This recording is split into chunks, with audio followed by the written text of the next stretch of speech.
Welcome back to Mike's Man Cave and welcome back to another carnivore related video. Now, you may have already watched my 7-day challenge results video, and I'll link that video down below if you haven't, and I highly recommend that you watch that video if you're watching this one. In this video, I will let you know how much it cost me in Australia to do the 7-day beef, butter, water and salt challenge diet. I've got a heap of notes on my desk here that I've written.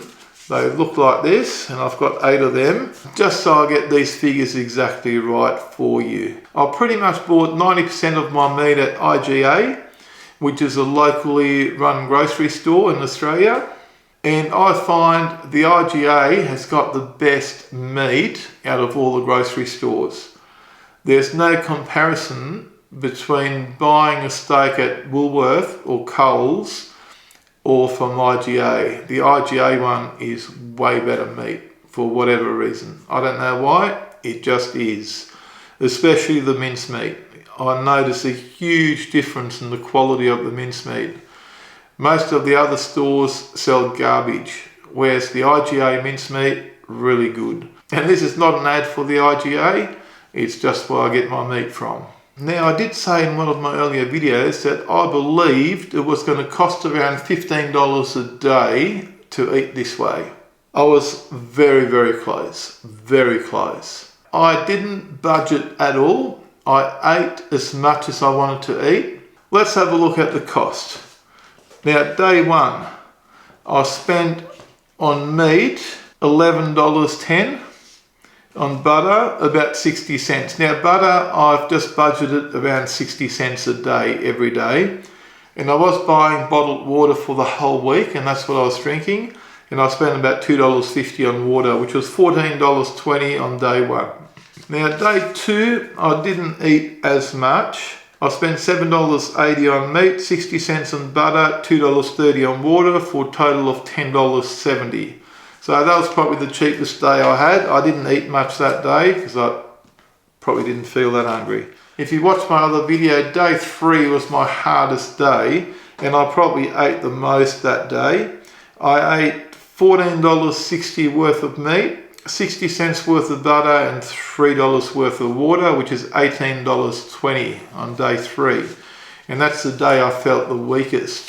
So day 4, $14 worth of meat, so meat consumption is going up a bit, still 60 cents worth of butter, $2 worth of water. Now the water consumption really depended on how much I worked and how hot it was. Now day 5, $8 worth of meat. I think I had mincemeat that day, so it's a little bit cheaper. So I actually had quality grass-fed mince, $8.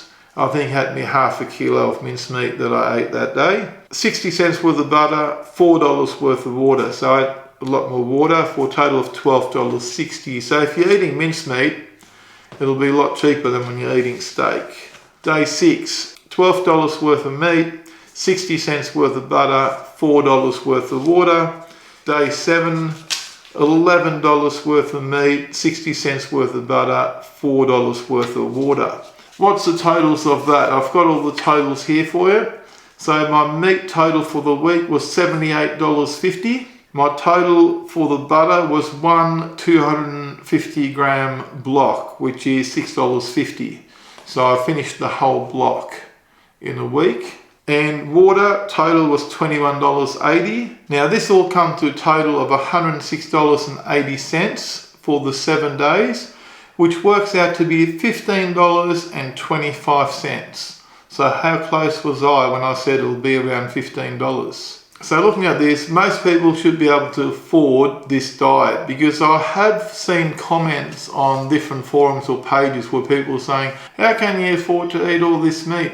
These are the same people that are spending $15, $16 on a single meal at McDonald's, or that are spending $20 at a cafe for breakfast, or that are spending $30 at a takeaway shop or restaurant for dinner. Most people would be spending more than $15.25 a day to eat when you start having a really close look at how much you spend.